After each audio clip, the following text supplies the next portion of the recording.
Good morning, or whatever time it is in your neck of the woods. My name's Ollie, and here's your loaf of daily bread. For today's offering of soul food, we thank the Sufi mystic and poet, Rumi, who writes the following. The universe is a form of divine law, your reasonable father. When you feel ungrateful to him, the shapes of the world seem mean and ugly. Make peace with that father, the elegant patterning, and every experience will fill with immediacy.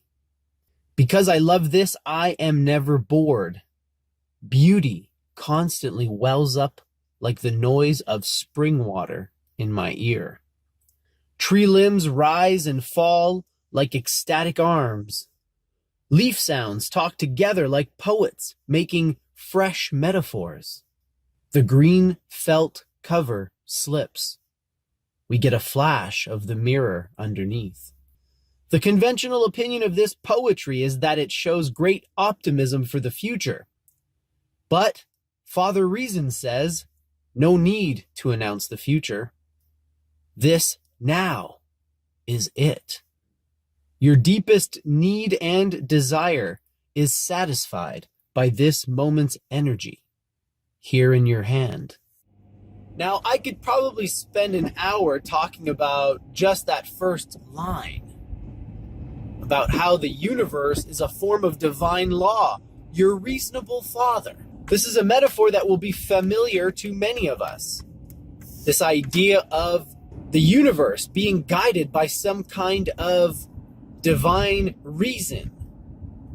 In the next verse, Rumi refers to it as the elegant patterning, which is another beautiful image and very much in line with my own view of the divine, God, and all that fun stuff. Because to me, really, if I'm looking for God or a higher power, I find traces of it in the fact that there is a pattern or a design to everything that exists.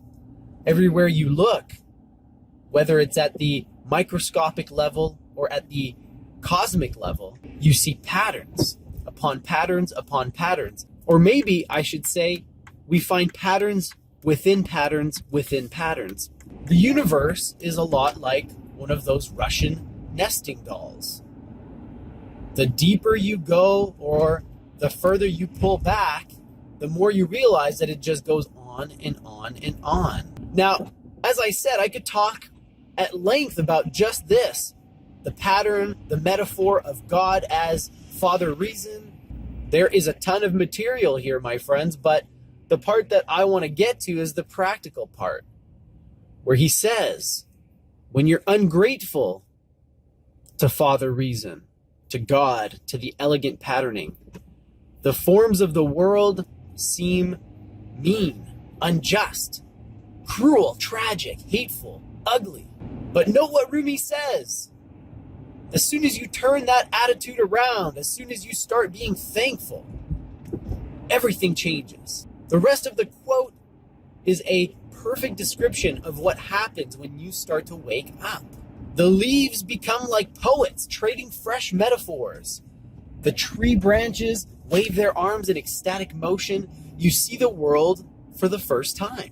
Because I love this, I am never bored.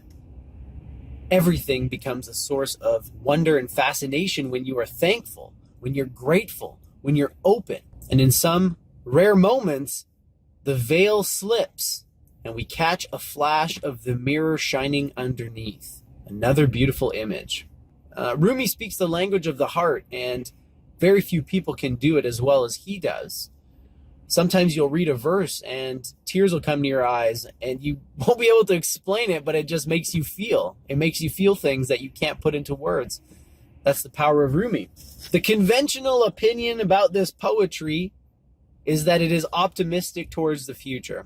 That if you can turn your attitude around, the rest of your life will be a beautiful thing, never bored, seeing the beauty and the wonder everywhere. But Rumi cautions us against this kind of thinking, this kind of forward looking. He says, Father Reason tells you to leave the future alone because this now is it. this present moment. That's all there is. And anything you get, any satisfaction, any pleasure, joy, wonder, awe that you receive is fueled by the energy of this moment, which is in your hands right now. Go enjoy this moment, which is an endless, eternal moment. It's the only moment that has ever existed. It's the only moment there ever has been.